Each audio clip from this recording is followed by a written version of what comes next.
Hello students, welcome to lecture 6 of Principle of Inheritance and Variation। ठीक है, तो हम लोग जो है नॉन मेंडेलियन इनहेरिटेंस की बात कर रहे थे। यहाँ पर तीन चार जो है हम लोगों ने कंप्लीट कर लिए थे टॉपिक्स। अब फिफ्थ टॉपिक जो है वो है प्लियोट्रॉपी। ठीक है, तो प्लियोट्रॉपी जो है वो क्या है? व्हेन एक सिंगल जीन जो है वो मल्टीपल फिनोटाइपिक इफेक्ट दिखाए, मींस एक जीन के अफेक्ट होने से चार पांच फिनोटिपिक इफेक्ट्स में फर्क दिखेगा हमें। ठीक है, तो उसको हम बोलेंगे प्लियोट्रॉपी। यहाँ पे हमने लिखा है single gene exhibits multiple phenotypic expression such a gene is called as pleiotropic gene. Means अगर ये जीन म्यूटेट हुई है, ये जीन बंद हो गई है, ये जीन काम नहीं कर रही है, तब हमें एक डिफेक्ट देखने को नहीं मिलेगा, हमें मल्टीपल डिफेक्ट देखने को मिलेंगे। फॉर एग्जांपल मान लो कि भाई उसकी उस इंसान के बाल चले गए, उसकी स्किन के रैशेज आते हैं, उसको दिखाई नहीं देता। मतलब एक जीन म्यूटेट होने से मल्टीपल ट्रेट्स में प्रॉब्लम आ रहा है, तो उस जीन को हम बोलेंगे प्लियोट्रॉपिक जीन, और इस फेनोमेना को हम बोलेंगे प्लियोट्रॉपी या प्लियोट्रॉपिज्म। ठीक है, in most cases the mechanism of pleiotropy is the effect of A gene on metabolic pathways which contributes toward different phenotype। Mostly क्या होगा कि कोई ऐसा जीन होगा जो कोई मेटाबॉलिक पाथवे को अफेक्ट करेगा। मान लो कोई पाथवे है, आप लोगों ने कुछ पाथवेज पढ़े हैं ऑलरेडी, जैसे ग्लाइकोलिसिस है, टीसीए साइकिल है, उसमें आप ये मानो कि उसमें से एक जीन काम करना बंद करे तो क्या एक ही इफेक्ट दिखेगा? नहीं, पूरा का पूरा पाथवे ब्लॉक हो जाएगा। अब पूरा पाथवे ब्लॉक होगा तो मल्टीपल इफेक्ट्स हमें देखने को मिलेंगे, मल्टीपल प्रॉब्लम्स हमें देखने को मिलेंगे। ठीक है, तो इसलिए ये जो जीन है वो सिंगल जीन जो है वो मल्टीपल ट्रेट्स को अफेक्ट करती है। ठीक है, एग्जांपल्स इसके क्या है? स्टार्च सिंथेसिस इन पी, फिनाइलकीटोन्यूरिया ये डिजीज है, ह्यूमन में होती है। सिकल सेल एनीमिया ये भी एक डिजीज है जो ह्यूमन में होती है, और इनको हम लोग डिटेल में, फिनाइलकीटोन्यूरिया, सिकल सेल एनीमिया को हम लोग डिटेल में आगे के लेक्चर्स में पढ़ेंगे। यहाँ पे सिर्फ हम इसको थोड़ा इंट्रोड्यूस कर रहे हैं प्लियोट्रॉपिज्म से रिलेटेड। ठीक है, इन phenylketonuria and sickle cell anemia the mutant gene has many phenotypic effects। ठीक है, phenylketonuria causes mental retardation, reduction in hair and skin pigmentation। Means अगर phenylketonuria में ये जो प्लियोट्रोपिक जीन है ये अफेक्ट हो जाती है, ये म्यूटेट हो जाती है, तो मेंटल रिटार्डेशन, एक ही जीन की वजह से मेंटल रिटार्डेशन भी देखने को मिलेगा, रिडक्शन इन हेयर भी देखने को मिलेगा, और स्किन पिगमेंटेशन में डिफरेंस हमको देखने को मिलेगा। मींस एक जीन जो है वो मल्टीपल ट्रेट्स जो है वो शो कर रही है यहाँ पर। ठीक है, अब इसके बाद वही चीज को हम लोग यहाँ पर देख रहे हैं कि ठीक है, तो ये चीज हो गई हम लोग की complete. It is not essential that the traits are equally influenced. अब जरूरी नहीं है कि मान लो चार ट्रेट उससे इन्फ्लुएंस होते वो इक्वली अफेक्ट हो। मींस जैसे मान लो कि हेयर लॉस 50% हो रहा है, तो जरूरी नहीं है कि मेंटल रिटार्डेशन भी 50% हो जाए। मींस जो ट्रेड्स अफेक्ट हो रहे हैं वो जरूरी नहीं है कि इक्वली अफेक्ट होंगे। Sometimes the effect of the gene is more evident in case of one trade and less evident in the case of others. Means ऐसा भी हो सकता है कि मेंटल रिटार्डेशन तो दिखाई दे रहा है बट हेयर लॉस ज्यादा फील नहीं हो रहा है, उतना ज्यादा इफेक्ट दिखाई नहीं दे रहा है, उस इंसान को पता नहीं चले कि हेयर लॉस भी हो रहा है, मतलब नॉर्मल हो। मींस मल्टीपल फैक्टर्स अफेक्ट है बट सारे इक्वली अफेक्ट होंगे इसकी कोई गारंटी नहीं है। किसी पे ज्यादा असर देखने को मिल सकता है, किसी पे कम असर देखने को मिल सकता है। ठीक है, सिंपल है। उसके बाद occasionally a number of related changes are caused by a gene, they are together called as syndrome। ठीक है, का क्या होता है बहुत सारे अगर चेंजेस एक जीन की वजह से हमें देखने को मिले तो उसको हम लोग सिंड्रोम बोल देते हैं। ठीक है, some common example cystic fibrosis हो गया, मार्फन सिंड्रोम, फिनाइलकीटोन्यूरिया। ठीक है, while in Drosophila single gene influences size of wing. अब ड्रोसोफिला की बात करें, फ्रूट फ्लाई की बात करें, तो एक ही जीन है जो साइज ऑफ विंग्स को इन्फ्लुएंस कर सकता है, कैरेक्टर ऑफ बैलेंसर्स को अफेक्ट कर सकता है, पोजीशन ऑफ डॉर्सल ब्रिस्टल्स को अफेक्ट करता है, eye colour, shape of spermathecae, fertility and longevity. Means एक जीन आप देख सकते हो यहाँ पर, 1 2 3 4 5 6 7 7 ट्रेट्स को अफेक्ट कर रहा है एक सिंगल जीन। ठीक है, ये ड्रोसोफिला का एग्जांपल हमें याद रखना है कि एक single gene is affecting 7 traits, ठीक है। वो ट्रेट्स भी आपको पूछे जा सकते हैं, तो उनके नाम याद कर लो। उसके बाद in human beings pleiotropy exhibited by sickle cell anaemia and heterozygous condition. अगर ये कंडीशन है तो हमें सिकल सेल एनीमिया में क्या होता है कि जो आरबीसी का शेप है वो सिकल शेप हो जाता है, थोड़ा सा जो है एस शेप जो है हो जाता है, जिसकी वजह से उसका ऑक्सीजन कैरिंग कैपेसिटी कम हो जाता है और उस इंसान को हाइपोक्सिया हो जाता है, सांस लेने में दिक्कत नहीं, ऑक्सीजन की कमी उसको फील होगी, ठीक है। तो ये एक डिजीज है सिकल, इसको हम लोग डिटेल में आगे डिस्कस करेंगे, क्यों होता है, क्या म्यूटेशन होता है, इसको हम लोग आगे डिस्कस करेंगे। In case of P, the gene which control the star synthesis also control the shape of the seed. Means वही जीन जो स्टार सिंथेसिस को अफेक्ट कर रहा है, वही जीन जो है शेप ऑफ सीड को भी अफेक्ट कर रहा है। Means single gene is affecting multiple traits, ठीक है। अब यहाँ पे देखें star synthesis in P plant. Starch is synthesized effectively by a BB gene, capital B capital gene, therefore large starch grains are produced, ठीक है। तो अगर स्टार्च सिंथेसिस होगा तो लार्ज स्टार्च ग्रेन बनेंगे, ठीक है। Small B have lesser efficiency starch synthesis produce smaller starch grains, ठीक है। कम स्टार्च बनेगा तो ग्रेन्स भी छोटे बनेंगे, ठीक है। Starch grain size also show incomplete dominance, ठीक है। तो ये इनकम्प्लीट डोमिनेंस भी शो कर रहे हैं और ये प्लियोट्रोपिज्म भी शो कर रहे हैं, ठीक है। अब क्या होगा, ये इफेक्टिव लार्ज स्टार सिंथेसिस है, lesser star synthesis, large size seeds बनेंगे, ठीक है। और यहाँ पे स्मॉल साइज, अगर इनको हम लोग फ्यूज करते हैं तो हमें इंटरमीडिएट साइज सीड्स भी मिलेगा, मीन इनकम्प्लीट डोमिनेंस भी देखने को मिल रहा है। और प्लियोट्रोपिज्म का एग्जांपल भी ये है, ठीक है। तो प्लियोट्रोपिज्म का example star synthesis in P plant हो गया, ठीक है। तो इनकम्प्लीट डोमिनेंस भी शो कर रहा है और प्लियोट्रोपिज्म। नेक्स्ट टॉपिक की तरफ हम चलते हैं, दैट इज लीथल जीन और लिथेलिटी, ठीक है। लीथल जीन मतलब जिसकी वजह से डेथ हो जाए, ठीक है। Lethal gene usually result in the death of an individual which when present in homozygous condition. अगर ये जीन्स होमोजाइगस कंडीशन में प्रेजेंट है तो वो ऑर्गेनिज्म की डेथ कर देते हैं, वो लीथल हो जाता है उसके लिए, ठीक है। Most striking example to explain lethal gene is sickle cell anaemia. अगर ये वाली कंडीशन है तो ऑर्गेनिज्म की डेथ हो जाती है। Cugnot in 1905 first reported that inheritance in mouse body color did not agree with Mendelian inheritance, ठीक है।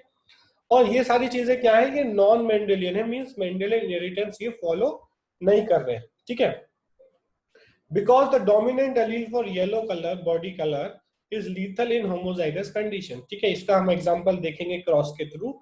किसने देखा कि जब ये होमोजाइगस कंडीशन में प्रेजेंट है तो माउस मर जा रहा है, बट हेटेरोजाइगस कंडीशन में माउस जो है वो जिंदा रह रहा है, ठीक है। तो ये जीन जो है वो लीथल हो रही है, जो कि उसके बॉडी कलर के लिए रिस्पॉन्सिबल है। homozygous dominant gene carrying mouse died, proving dominant gene is lethal in homozygous form. This is called as absolute lethality, ठीक है। absolute lethality means death हो ही जाएगी। In plants it was reported in Antininum majus by E. Bohr, where yellow-leaved or golden-leaved of Aurea plant never breed true. Thus the ratio comes out to be 2:1, ठीक है। अब इसको हम लोग देख लेते हैं क्रॉस के थ्रू। यहाँ पे जैसे ये वाला कलर है, ठीक है, और ये जो एग्जांपल हम लोगों ने लिया है एंटीरियम का, ठीक है। तो येलो लीव्ड होंगे और गोल्डन लीव्ड होंगे, ठीक है। तो इसमें इन्होंने देखा तो क्या देखा इनको कि हमेशा जैसे 3:1 का रेशियो आना चाहिए, बट हमेशा क्या देखा कि ये वाला जो प्लांट है होमोजाइगस कंडीशन हो जाएगा जी जीन का, ठीक है। ये एलील अगर होमोजाइगस कंडीशन में आ जाएगा तो क्या होगा, ये डाइड हो मर जाएगा, ठीक है, लीथल हो जाएगा।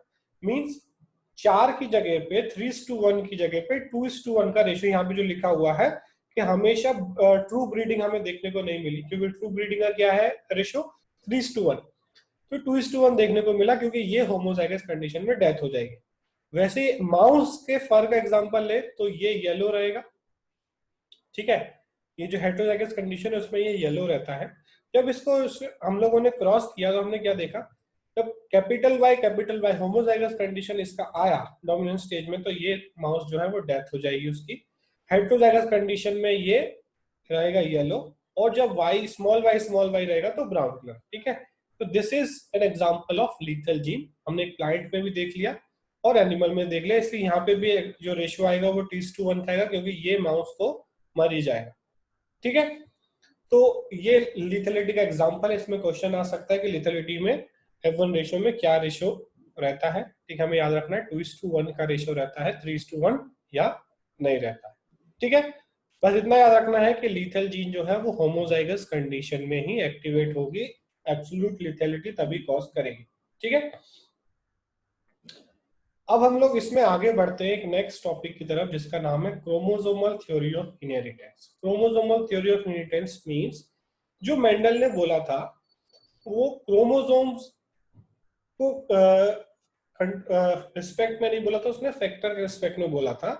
अब कुछ साइंटिस्ट ने उसको स्टडी किया मेंडल के वर्क को और एक प्रॉपर तरीके से प्रेजेंट किया कुछ चेंजेस करके। ठीक है, तो why Mendel's work remain unrecognised. बहुत टाइम तक मेंडल का वर्क जो था वो अनरिकॉग्नाइज्ड रहा था, किसी ने उसके वर्क पर ध्यान नहीं दिया, किसी ने उसकी बातों पर ध्यान नहीं दिया।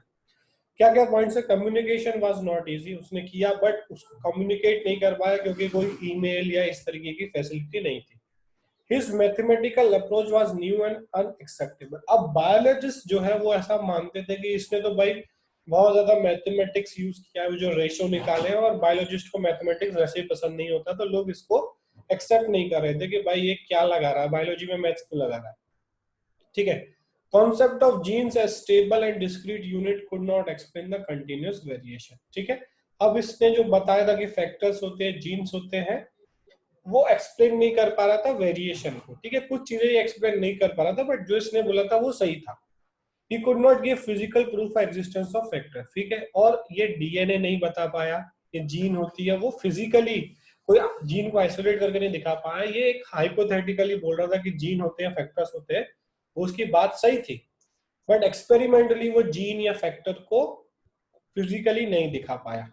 ठीक है, उसके बाद इन 1900, देखो 1884 में इसकी डेथ हो गई, 1900 De Vries, Correns and Tschermak independently discover Mendel's result. ठीक है, इन तीनों ने अलग अलग इंडिपेंडेंटली जो है इसके वर्क को रीडिस्कवर किया और फिर दुनिया के सामने प्रेजेंट किया। ठीक है, तो मेंडल का जो वर्क है उसमें दुनिया के सामने लाने के लिए इन तीनों का बहुत बड़ा हाथ है।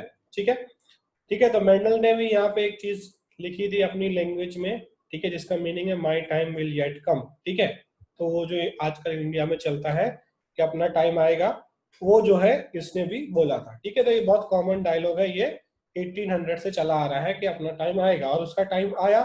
ठीक है, अब हर बच्चा जो भी बायोलॉजी लेता है वो मेंडल के बारे में पढ़ता है, बट अगर हम लोग 1884 में जाके देखें जब इसकी डेथ हुई थी, जब इसने सारी रिसर्च कर ली थी, तब इसे कोई नहीं जानता, इसका पड़ोसी भी नहीं जानता था कि इसने कुछ ऐसा बहुत बड़ी रिसर्च की है। ठीक है, कि जेनेटिक्स का बेस ही इसका रिसर्च है। ठीक है, ये सब्जेक्ट इसकी वजह से स्टार्ट हुआ। ठीक है, तो इन तीनों ने इसके काम को आगे लाने में हेल्प किया। उसी के बेस पे chromosomal theory of inheritance develop हुआ। ये दो साइंटिस्ट ने डेवलप किया, सटन एंड बोवेरी। ठीक है, Walter Sutton and Theodor Boveri in 1902। They said the pairing and separation of pair of chromosomes lead to segregation of pair of factors they carry। ठीक है, तो इन्होंने क्या बोला कि जो पेयरिंग है, सेपरेशन है क्रोमोसोम का, वही चीज फैक्टर पे अप्लाई होता है। मीन जो उन्होंने, जो मेंडल ने फैक्टर और जीन के बेसिस में बोला था, इन लोगों ने वो क्रोमोसोम के ऊपर डाल दिया। Sutton united chromosomal segregation with Mendel principle and called it chromosomal theory of inheritance। ठीक है, क्रोमोसोम्स व्हीकल्स ऑफ हेरिडिटी, हमको पता है क्रोमोसोम कैरी करते हैं और उसी के अंदर जीन्स होते हैं। तो जो मेंडल ने बोला वो जीन के रिस्पेक्ट में बोला, इन्होंने वो क्रोमोसोम की, क्योंकि क्रोमोसोम पे ही जीन है, तो अगर कहीं क्रोमोसोम जा रही है तो जीन जा रही है, अगर जीन जा रही है तो वहां क्रोमोसोम जा रही है। ठीक है, तो आपस में जुड़ी हुई चीजें हैं। Two identical chromosome forms a homologous pair. ठीक है, तो जीन में भी पेयर है और क्रोमोसोम में भी पेयर है। Homologous pair segregate during gamete formation, ये हमें पता है, क्रोमोसोम सेग्रीगेट होंगे तो उनमें प्रेजेंट होने वाले जीन भी सेग्रीगेट हो जाएंगे। ठीक है, यह सिर्फ यूनिट को चेंज कर दिया है, जो जीन के रिस्पेक्ट में मेंडल ने बताया था, फैक्टर के रिस्पेक्ट में बताया था, यहाँ पर उसने क्रोमोसोम के बेसिस में, जिसमें बहुत सारे जीन्स है, एक क्रोमोसोम में बहुत सारे जीन्स आ जाएंगे। इंडिपेंडेंट पेयर सेग्रीगेट इंडिपेंडेंटली, तो इंडिपेंडेंट असॉर्टमेंट वाला जो लॉ था मेंडल का वो फॉलो करेगा ये। ठीक है, genes are present on chromosomes, hence they show similar behaviour. ठीक है, तो जीन्स वही कैरेक्टर शो करेगी, वही बिहेवियर शो करेगी जो क्रोमोसोम कर रही है, ठीक है, क्योंकि वो उसके ऊपर प्रेजेंट है। तो क्रोमोसोम जो बिहेवियर शो कर रही है वही जीन्स के अंदर आने वाला है। क्रोमोसोम अगर सेग्रीगेट हो रहा है तो जीन्स भी सेग्रीगेट होंगे, अगर क्रोमोसोम सेग्रीगेट नहीं हो रहा तो जीन्स भी सेग्रीगेट नहीं होंगे, ठीक है। उसके बाद तीसरे साइंटिस्ट की बात करें, Thomas Hunt Morgan work with fruit flies to prove chromosomal theory of inheritance, ठीक है। तो सटन एंड बोवेरी ने ये थ्योरी दिया, बट इसका एक्सपेरिमेंटल प्रूफ, ये दोनों क्वेश्चन आते हैं। Who gave chromosomal theory of inheritance, Sutton and Boveri, उसका आंसर होगा who gave experimental evidence of chromosomal theory of inheritance, तो हम बात करेंगे मॉर्गन की, ठीक है, समझ गए। तो इसने उसको प्रूव किया, एक्सपेरिमेंट किए फ्रूट फ्लाइज के ऊपर, ड्रोसोफिला के ऊपर, ठीक है। तो Drosophila is a suitable material for genetic study because, तो जेनेटिक्स के स्टडी के लिए ड्रोसोफिला को यूज किया जाता है, क्यों? They can grow on simple synthetic medium, artificial medium पे, मीन्स खाने पे बहुत इजीली ग्रो हो जाते हैं। इनका जो जनरेशन टाइम है बहुत शॉर्ट है, लाइफ साइकिल जो है वो 12 से 14 दिन का है। Breeding can be done through out the year, ठीक है, कभी भी ब्रीडिंग कर सकते हैं, तो साइंटिस्ट को ब्रीड करने के लिए वेट करने की जरूरत नहीं। 100 ऑफ प्रोजेनिस पर मीटिंग, एक मीटिंग के बाद बहुत सारे प्रोजेनिस, 100 ऑफ प्रोजेनिस मिलते हैं, तो एक्सपेरिमेंट ऑर्गेनिज्म की कमी नहीं रहती। अगर मान लो मंकी को ब्रीड कराएंगे किसी को, तो बहुत कमी रहेगी, उतने मंकी हमें नहीं मिल पाएंगे। अगर 100 मंकी पर रिसर्च करना है तो बहुत साल वेट करना पड़ेगा, ठीक है। तो ये सारे फैक्टर्स है, इसलिए हम लोग ड्रोसोफिला को चूज किया। मेल एंड फीमेल को इजीली साइंटिस्ट डिस्टिंग्विश कर सकते हैं, मेल जो है छोटा होता है फीमेल से, ठीक है। तो it has many type of heredited variation that can be seen with low power microscope, ठीक है। और भी बहुत सारी चीजें हैं जो मेल एंड फीमेल में डिफरेंस हम देख सकते हैं, हेरिडिटेड वेरिएशन देख सकते हैं, जीन को म्यूटेट किया तो विंग का साइज बदल गया, आई का कलर बदल गया, ठीक है। तो उसको हम लोग सिंपल माइक्रोस्कोप से ऑब्जर्व कर सकते हैं। तो ये इसलिए मॉर्गन ने ड्रोसोफिला चूज किया फॉर स्टडी ऑन जेनेटिक्स, ठीक है। तो ये सारे पॉइंट्स आपको याद रखने हैं कि क्यों ड्रोसोफिला को चूज किया गया, कि आपको थ्योरी में लिखने को आ सकता है, ठीक है। तो यहाँ पे हमारा ये लेक्चर कंप्लीट हो गया, chromosomal theory of inheritance complete हो गए, नॉन मेंडेलियन प्रिंसिपल्स हमारे कंप्लीट हो गए। इसके बाद हम लोग नेक्स्ट टॉपिक स्टार्ट करेंगे। तो यहाँ तक जो भी आपके डाउट्स हैं वो आप पूछ लो, ठीक है, आप डिस्कस कर लो। मैक्सिमम आप क्वेश्चन सॉल्व करो, इसके एमटीजी में से सॉल्व करो, डीपीपी में से सॉल्व करो, जहां से आपको मिलता है वहां से मैक्सिमम प्रॉब्लम सॉल्व करो, ठीक है। लास्ट 5 इयर्स में जो भी नीट में क्वेश्चंस आए हैं वो सारे आपको आने चाहिए, वो सारे आपके गलत कभी नहीं होने चाहिए, ठीक है। इसको हम लोग यहाँ खत्म करते हैं, फिर हम नया टॉपिक स्टार्ट करेंगे नेक्स्ट वीडियो, ठीक है। Thank you.